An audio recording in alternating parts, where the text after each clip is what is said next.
and welcome to Desi in Design. Whoa. If you're new here, I'm your host, Sravya. I'm a creative director and illustrator based in London. And on this podcast, I chat with other South Asian creatives about their career journeys, challenges, and triumphs. Today, I'm joined by Nikki, a talented tattoo artist whose work reflects her South Asian heritage through intricate Mehendi-inspired and ornamental designs. In this episode, we discuss her creative journey, the challenges and rewards of navigating the tattoo industry, and the evolution of tattooing, both as an art form and a client experience. Nikki also opens up about her plans to integrate Reiki into her practice, blending physical art with emotional and spiritual healing. Let's dive into it. Hi, Nikki.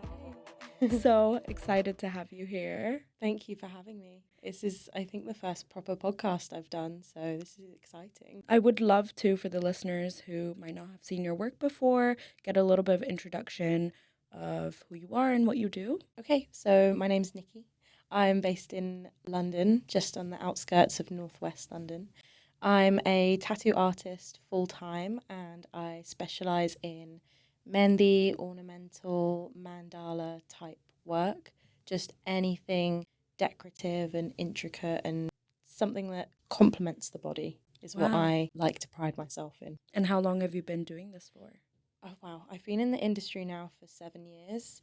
2 of those years were like my training years, my apprenticeship, and then full-time for 5 years. Wow. Yeah, it's been a long time. Before we dive deeper, I kind of want to start at the beginning and understand who was Nikki as a kid. I would say Nikki as a kid, she was very shy, very not sure of herself.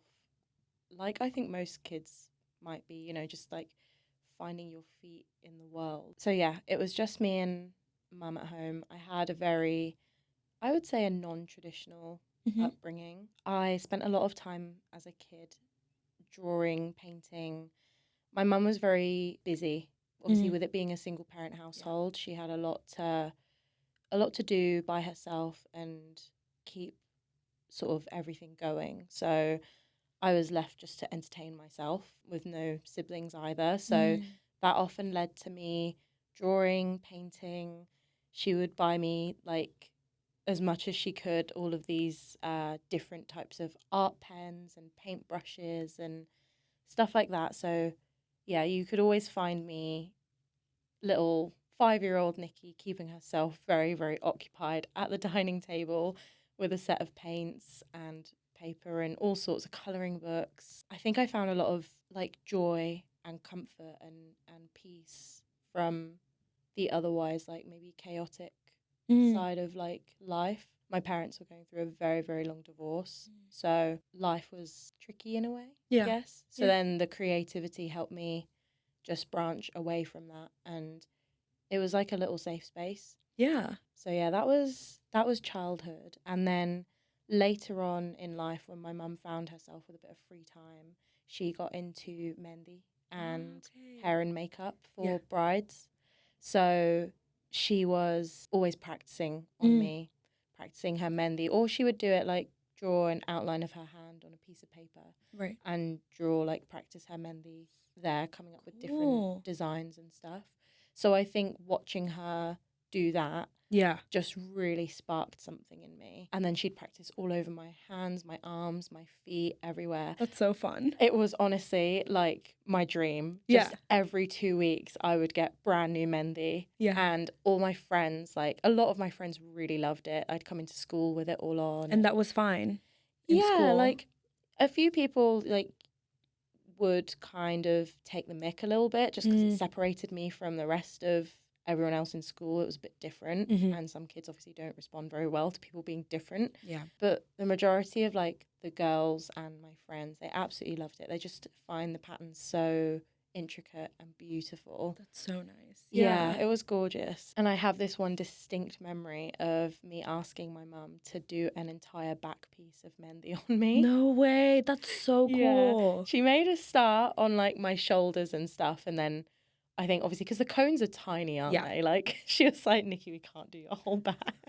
I was like, that's so fine, don't worry. I was just happy with it, like I love it. All over my shoulder and stuff. That's so wonderful because you not only got to see the Mehendi as an art form on your body, I could see the connection now, but also see your mom do what she loves. Yeah. Yeah, mum was always so creative. I guess she just nurtured it in me, or she allowed me to express myself. Yeah. So the Mehendi led to a love of body art. Yeah. And then that obviously naturally followed into tattooing and getting tattoos first. Right. And I guess she never really dampened that. So yeah, I got my first tattoo. I actually went really close to my 18th birthday, like just after it. My mum drove me to Nottingham to get it done by this specific artist. And it was a piece that I had drawn. And when we got there, the artist had changed it a little bit too much for my liking without necessarily informing me. So I was so excited to get my first tattoo. I was like, whatever, just do it on me. Yeah. And my mum put her foot down and she was like, no, like, this isn't what you came here for. Oh my God, that is so good. Yeah, I'm really grateful for it now, because I would have ended up with something that maybe I wasn't 100% happy with. I was just so excited to get tattooed. And then that resulted in us having to go home and come back another day for the piece. So I was like, not happy. I was like, oh my God, you've prevented me from getting my first tattoo. I was so excited, but it all worked out in the end. Yeah. I'm so grateful. I got it exactly how I wanted it. And I guess that was a big learning curve for me. Like, it is on your body permanently. You have to be 100% sure with what you're getting. As much as artists will have a preference of how things want to be done or how they should be done, obviously it's like you got to meet halfway, but there should always be that safe space for discussion. And that is something that going forward in my career, I've always made sure my clients feel comfortable. Yeah, because some tattoo artists are very much, this is what I'm doing. Yeah. Take it or leave it. I think things are progressing more in terms of like tattoo artists have more time now in a way. I know personally I always will leave like an hour leeway, because you just never know what might happen. Someone might need a bit more of a break, or like you say, there might be a design change at the beginning. So I think gone are the days, hopefully, where it's like one in, one out, quick, yeah, like, on to the next kind of thing. That was how it used to be, right? Like, you walk into a tattoo shop, boom, you could get something out the door. Exactly. Yeah. Exactly. So I really do hope that that is changing within the industry now. Yeah. So where did you go from your first tattoo to taking your apprenticeship? Because I know in the middle you tried to study math? Yeah. That is so different. Very different. Maths and art are actually quite intertwined, like, especially with some of the stuff that I do, which is so symmetrical and is very geometrical. And I guess because I do love maths, like, it's so geeky to say, but I love maths, and my love of maths feels very satisfied with the geometrical aspect of my work. But where that all came from, so I did art at GCSE and I just couldn't keep up with the deadlines. Yeah, it was intense. It's hectic, right? And I remember like 2 days before a big deadline, I was having to stay up all night and all day just completing pages and pages and pages of artwork. And it was not fun. Yeah. And my mum said to me, she was like, don't do this at A-level. Like, just draw in your free time, take something a bit more on a different route for your studies, just so the rest of the subjects didn't fall behind. Yeah. So I did that. I only, like, educational wise, I only followed art through until GCSE level. So I took a break, followed the maths route, but I think I don't know exactly what age I decided like I was going to become a tattoo artist. It was very young. I have drawings of me and my best friend. We used to, sometimes it was raining, we'd go sit in the library and just like doodle and draw. Wow. She's also very creative. She's now in the fashion industry, so creative cool. In a different way. Yeah, she's very cool. But I have this drawing at home, and it's a little business plan of a tattoo shop that we were going to open up. How old were you? So it would have been around the age of 10. Wow. Yeah, really young. Yeah. And it said, like, Polly will be, she's Welsh, so it said Polly will be tattooing dragons. And Nikki will be tattooing Mehendi and everything henna type tattoos. And yeah, it was this whole plan for this tattoo shop we were going to open together. So obviously from the age of 10, I had been like dreaming about this already. But yeah, it turns out I went to uni. I tried it for a year. I absolutely hated it. I think similar to what GCSE did for art uni did for maths, like in the same way where it almost like overcooks it. Yeah. And it just takes it to a new extreme where it's just kind of not enjoyable anymore. Yeah. And then I had that realization of like, I don't know why I'm here. Like, I know what I want to be doing. I know what my passion is. Yeah. I don't need to waste any more time or money at uni. And I need to just get out and go and follow my heart. And so I told my mum. She had kittens. She was like so scared. Neither of us knew what the tattooing industry was like. Right. So it was very hard to actually be able to predict what was going to happen after I dropped out of uni. Right. She was really sad that obviously I was like leaving and not getting a degree. So she had members of the family like stop talking to her when she got divorced and stuff like that, just because she was a divorcee.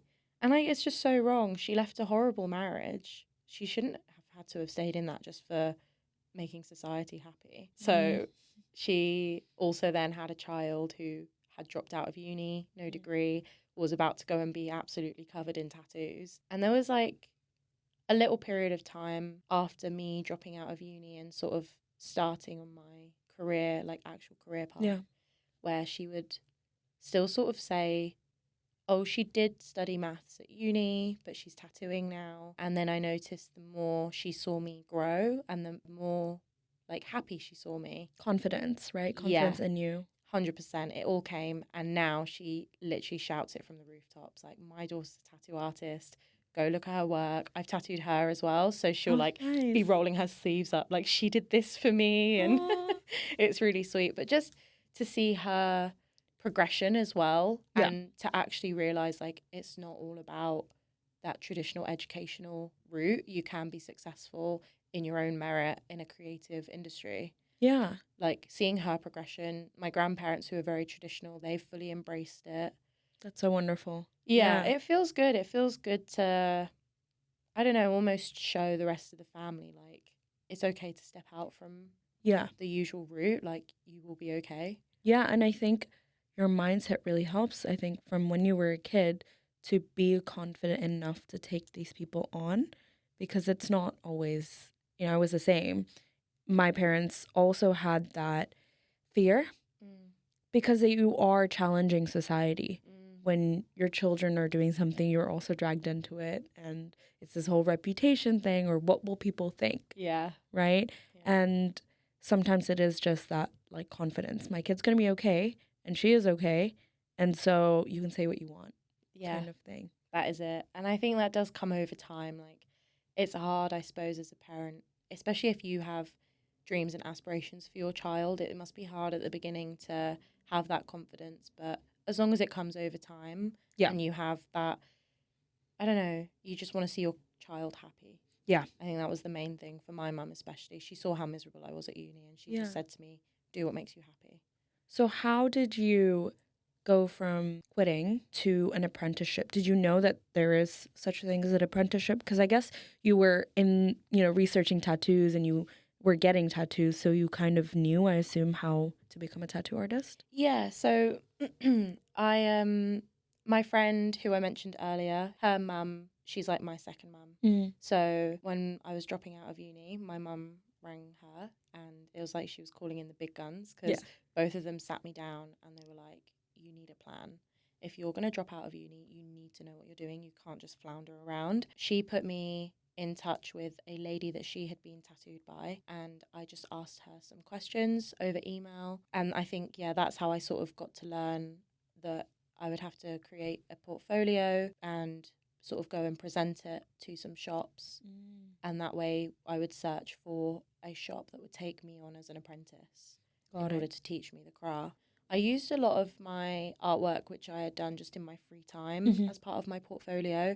And then to show a bit more like diversification, I did pull some stuff out from like the GCSE folders and stuff like that, just to show I had knowledge of like colour theory and painting and stuff like that. Pieced together as big of a portfolio as I could.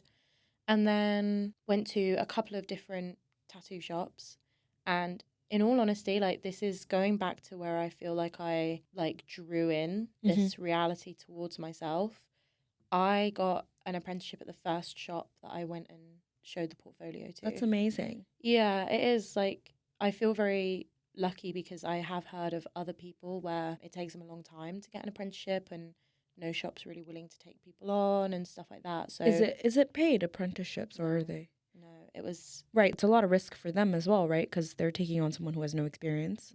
And then when you're an apprentice, are you tattooing people? So later down the line. So I had a very old school apprenticeship in terms of like the owner and the guy that taught me how to tattoo mainly. He has been in the industry for donkey's years. That shop was around for 20 years when I started. So I think it was the best kind of apprenticeship to have. It was tough in some ways. But yeah, you start off like learning about the shop, like doing all the cleaning, answering the phones, learning about people's diaries, like kind of just being a manager. Yeah. And there is, I think, an aspect of you have to prove that you really want to be there because it's all like free. So yeah, for a good like 6-7 months, I was just doing everyone's chores, like breaking down all the bays, cleaning, staying behind after everyone had finished tattooing, cleaning the whole shop, cleaning all the like equipment, stuff like that, answering the phones, doing people's emails, and just getting to know like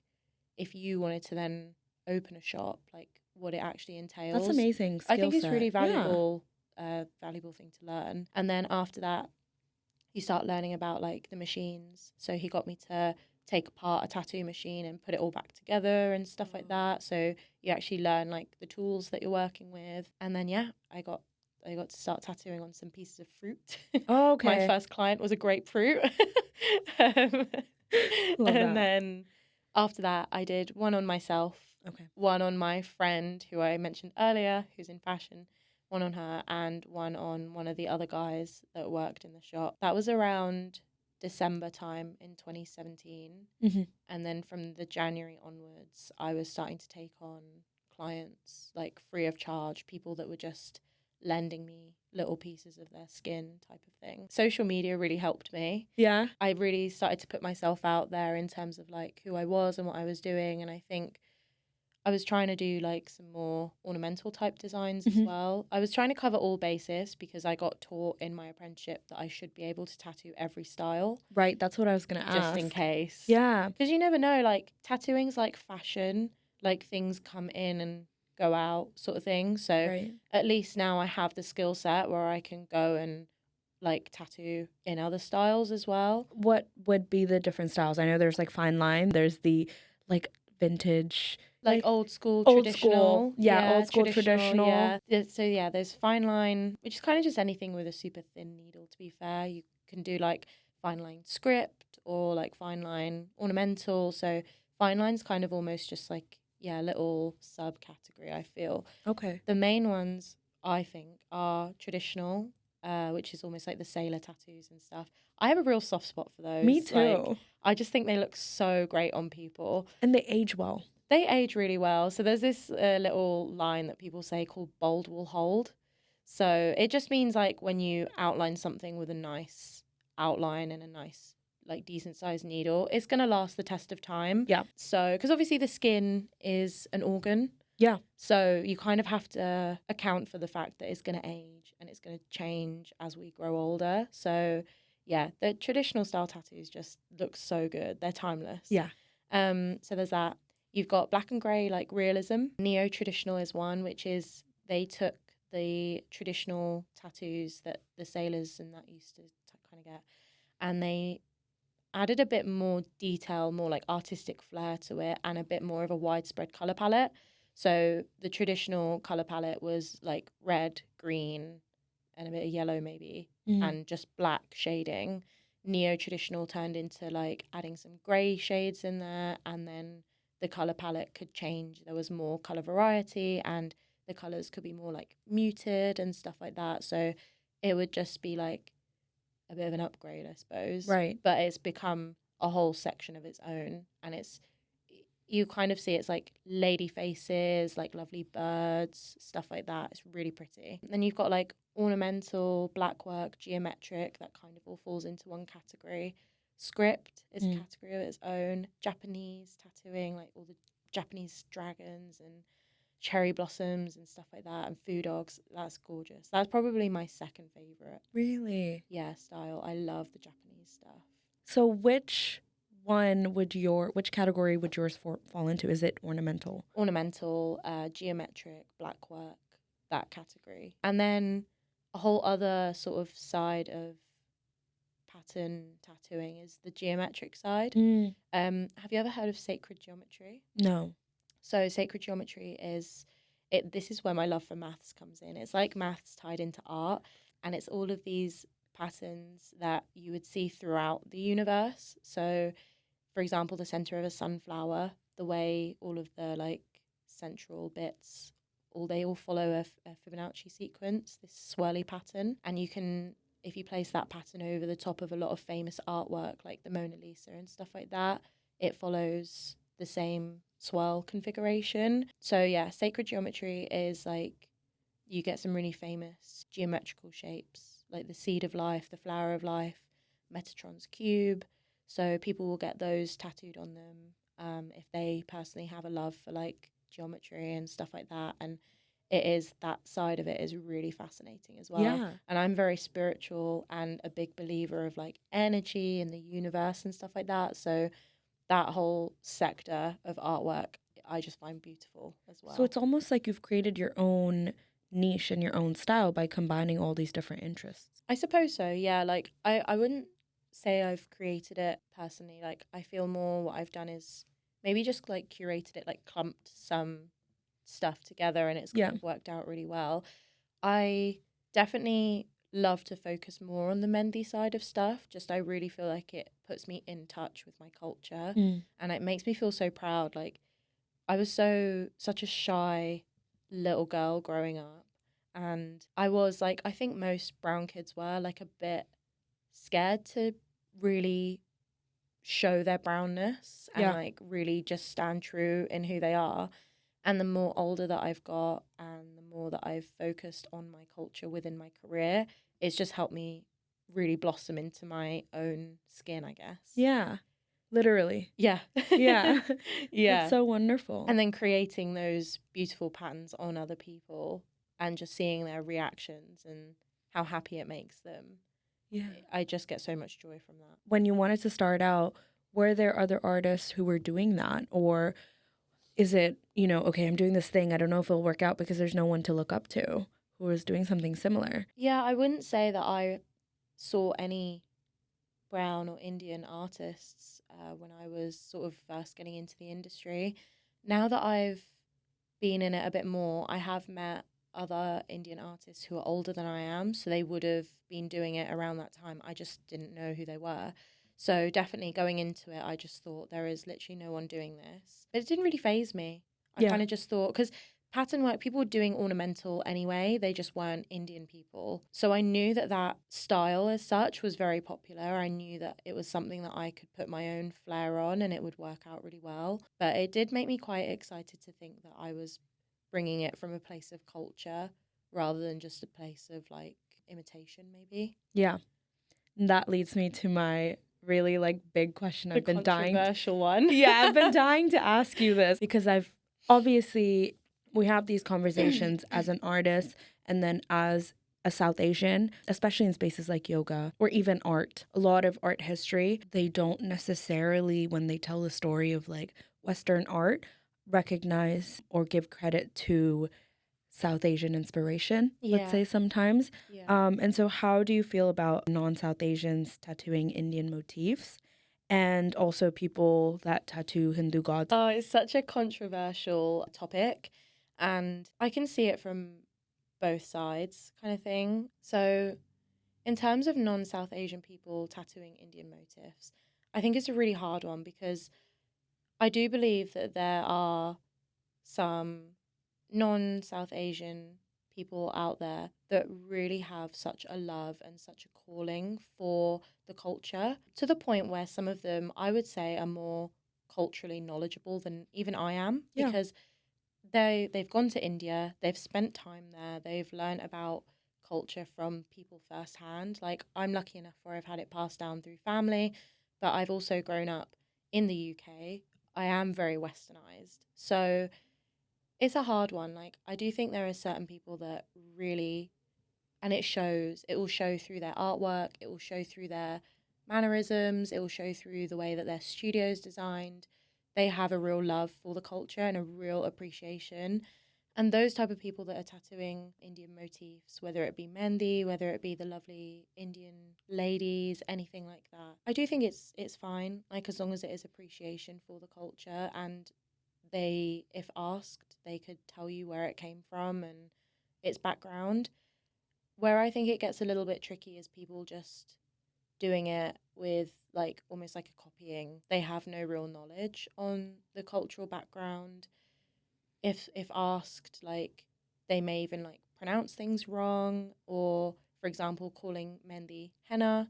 Like that's just so westernized. Like if you're gonna monetize from it, if you're gonna literally profit off of another culture, then you should know about that culture. You should have a proper background for it. And if not, like, I don't know, kind of just leave it be. Because the thing is I would love, like, another section of tattooing I would love to get in is Japanese. I'm not Japanese. I don't have any Japanese roots. But before going and doing that, I will absolutely make sure I am up to speed with all of the background stories, where it came from, everything. So I think it's a fine line. I think if you can really appreciate a culture and have knowledge on it and have respect for it and respect for the people, then I think it's absolutely fine.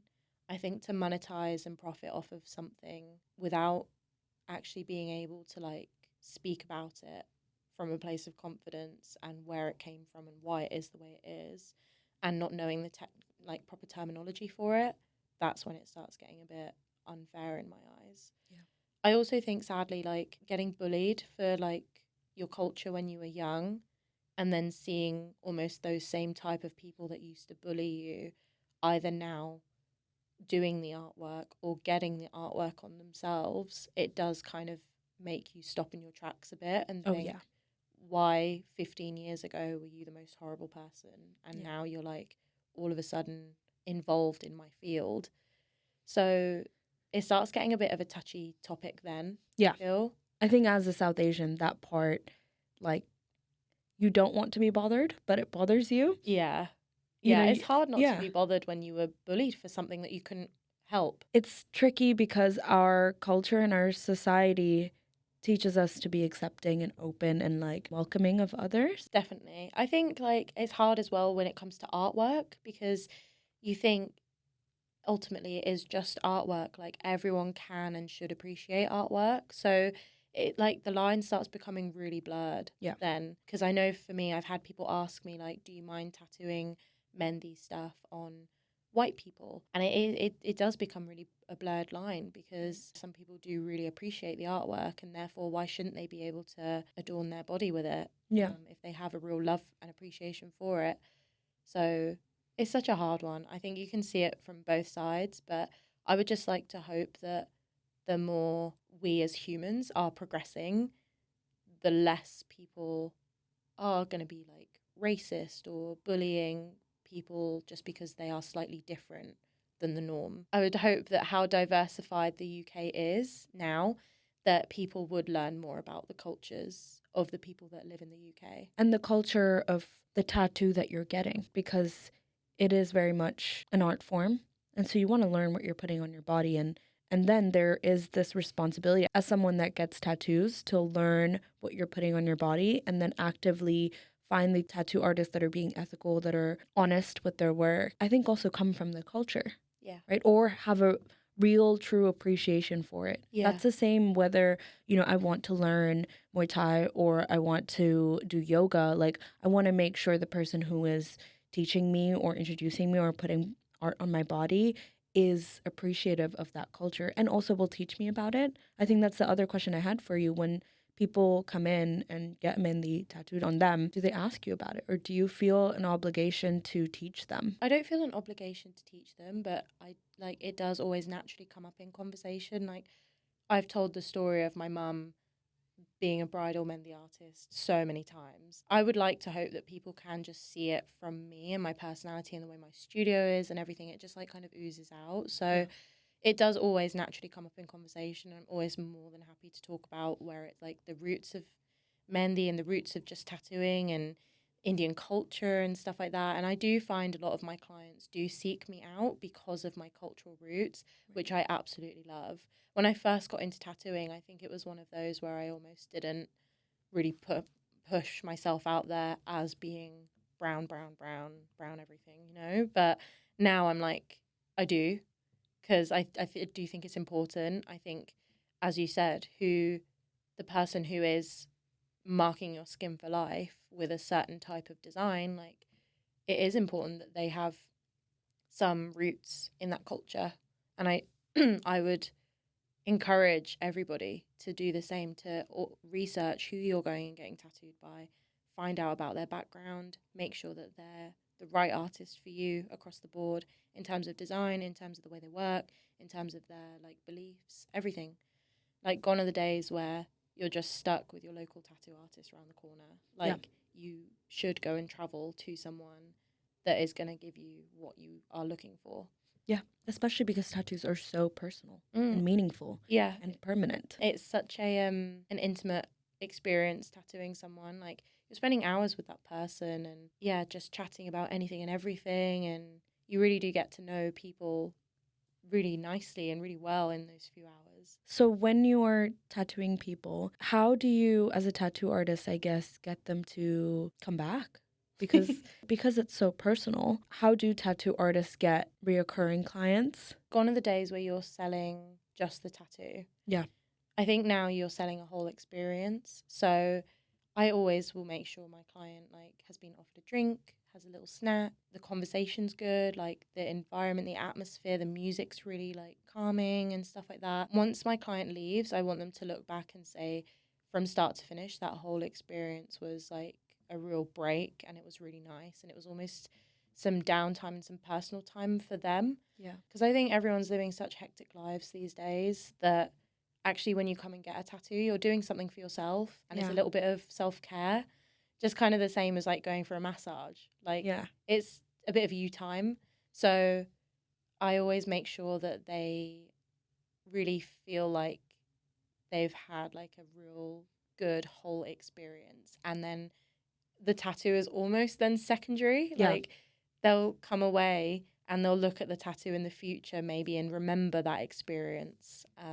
Obviously the tattoo being good quality helps. Like, of course. The actual craft has to be good. But I would say the thing that I focus more attention on is maybe how I've left that client feeling. Like, I would love to think they've left feeling really good about themselves, and like maybe had some really interesting topics of conversation, or even if it's more of a silent appointment where they're just in their own space, just making sure they're comfortable and the environment is really nice for them. So I would say, it's, you're selling an experience, and you're selling like a bit of a self-care treatment almost. That's such a good way of looking at it. And I feel like that is quite unique, because I've been tattooed by other people as well. And I think different tattoo artists look at it different ways, but that is so beautiful because I could see that energy from you, you know, where you do care and you are providing this like space, your safe space, and allowing people into it. Definitely. Yeah, I think I've been able to like really pinpoint on this more since opening my private studio.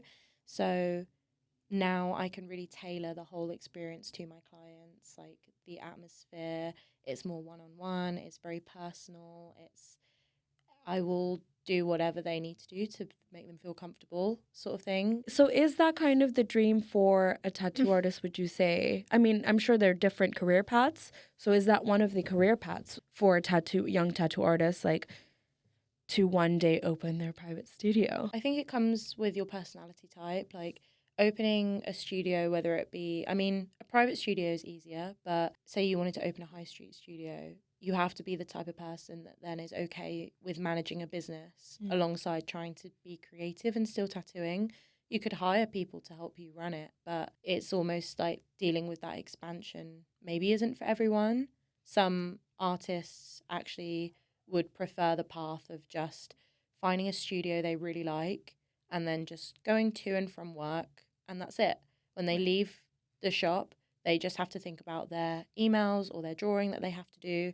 They don't also have to think about what stock they need to order in, or, you know, does the shop need any advertisement? How's like everyone's settling in. You don't have to deal with other people's problems. So I think as a tattoo artist, like the career path that you can take really depends on your personality type. That's nice that it can be catered to what you want. You know, there's not just one single way. You got to sit in that busy shop if that's not what you like. No, definitely. Private studios are definitely more of a new thing. I don't think there was many around like 10 years ago. Definitely more popped up open after COVID, but they are hard in a way. Like being private, you do have to like think about how you're getting more clients in and advertising and stuff like that. So they come with little challenges, but I think if you've established yourself enough as an artist, then it can really work. So for any young tattoo artist listening or someone who wants to get into it, what would be, I guess, the best piece of advice that you could give them about starting out? Build a big, strong portfolio. Showcase your strengths in that. But then also start delving into the industry before you're even in it. So follow artists that really inspire you. I would say don't pin your hopes on getting into certain like style. So like I knew I was always leaning towards ornamental, but I was happy to learn everything and I was happy to take the time to learn everything. So don't go in too headstrong, but equally know why you're there. And it will get hard. There will be times where like you'll want to quit. So remembering why you really want to be in this field, and if you don't necessarily have a strong reason why, maybe consider other options. Like I don't think tattooing is a field where you can go in just like willy-nilly. Like you're marking people for life. It's a serious job. Like you should only be in that space if you are 100% dedicated to learning it like the back of your hand. Yeah. Like it's not that rock and roll lifestyle that everyone thinks it is. Like I go home and I do admin and I draw for like the upcoming days. I don't go out partying like people think tattooists do, or back in the day they had that glamorous rep. Yeah, it's not like that anymore. So yeah, I would say just have a real knowledge of why you're getting into it. Be like a sponge, like ask everyone questions. Yeah, I think asking questions is such a big thing. Too many people almost think that they know it all already. Like we don't. Like we have to ask so many questions. 100%. Before we wrap up, I love asking just like rapid fire round questions because I feel like it's a good way for people to understand a little bit more. Okay. Apart from like all the serious stuff. So we'll just get right into it. Would you rather tattoo early in the morning or late at night? Oh, late at night. I'm a night owl. I feel like tattooing at night is like a good time. Yeah, it is. It's chill vibes, isn't it? You can pop a candle on, bit of incense, like very moody, very nice. Yeah. If you could only use one emoji to describe your work, which one would it be? Oh, it doesn't really describe my work, but it's everything that I try and be. The little twinkles. Oh, I love the little twinkles. Like, I just hope I come across as a twinkly person. You totally do. And like a Zen emoji. I would see those too. Maybe the little lotus emoji as well. Yeah. That would be quite a good one. Dream studio location, beachside, in the mountains, or right in the heart of the city? Oh, I love mountains. I love mountainous views. It's got to be mountains. Sand kind of irritates me. I love the sea, but sand is annoying. So mountains. Sand would also be weird if you're getting tattooed and then like I'm all sandy. Yeah, no. Asking for trouble. If you could only tattoo one pattern forever, which one would it be? Anything Mehendi patterns. Anything like floral, flowery mandalas and Mehendi stuff. And dots. I love dots. Okay. Yeah. If you could tattoo anyone in the world, who would it be? Oh, Aishwarya. Oh, I did not expect that. Really? She's such an icon. Like, I grew up watching her Bollywood films, and I can just imagine her with, like, Mehendi, like, sleeves and stuff, and she'd just 10 out of 10. Or Shah Rukh Khan, just because I love Shah Rukh Khan. That's cool. I feel like if the Bollywood stars started repping more tattoos, it would change the whole, like, cultural view on tattooing. I think you're so right. And I actually can see it in your future. Like, I don't think that's that far off. You don't reckon? No. Maybe I need to get myself to India. So you said that there are things that you're currently working on and adding to your offerings. So could you share with us what those are? So I've decided to add Reiki into my sessions for those that want to add it on at the end. We'll do like an hour or so of Reiki healing at the very end of the session. I just think it will be that little cherry on top for anyone that is coming to get a tattoo, maybe for like grief reasons or like memorial, or even just like paying homage to someone or something, or just for fun. If I could provide that extra bit of energy healing, I think that would really benefit a lot of people. I think as well, being able to introduce that into people's lives, maybe if they've never had it before, or maybe if they have had it but they want it done by someone who they have like a level of trust with, I think that would be really amazing. I think it would be really cool to introduce Reiki and spirituality to more people. So the general sort of principle of it is that we've obviously got energy systems in our body, and energy can get trapped. Common places it can get trapped is like near the hips and stuff like that. That can be from like stress, grief, anything like that. Any like negative emotions, it can all just like become stagnant. And I guess Reiki is like massaging the energy a little bit to get it flowing again. It can be really beneficial for those that have been through anything like a traumatic experience and want to kind of help move on from it.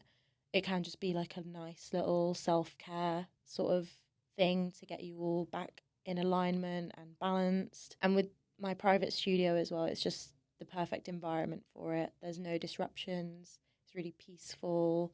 I can create like a really nice setting. So I am really looking forward to that. I can't wait to see how you get on next year. And I can already imagine, I haven't seen your home studio yet, but I can imagine it sounds like a very beautiful Zen area. And I think you are providing something that is so unique and much needed. Because tattoos are so like fast paced, like regret kind of vibe. And this seems like a very spiritual way of getting a tattoo. And I love that. Yeah, that's definitely the vibe I wanted to portray. So seeing it blossom and come to life is humbling. Come and see the home studio. Can't wait. It's a cute little Zen den. I definitely will. So I'll see you there. Amazing. Thank you so much. Thank you. Thank you for having me. It's been really fun. Thank you for listening to today's episode. Be sure to follow Nikki on Instagram at NikitaTattooX to stay up to date with her latest work. If you enjoyed our conversation, please subscribe, leave a review, and share it with a friend who would appreciate it. Stay connected for updates on new episodes, behind-the-scenes content, and creative industry insights by following us on social media or joining our newsletter at desianddesign.com. That's all for today. Thank you for tuning in, and we'll see you next time.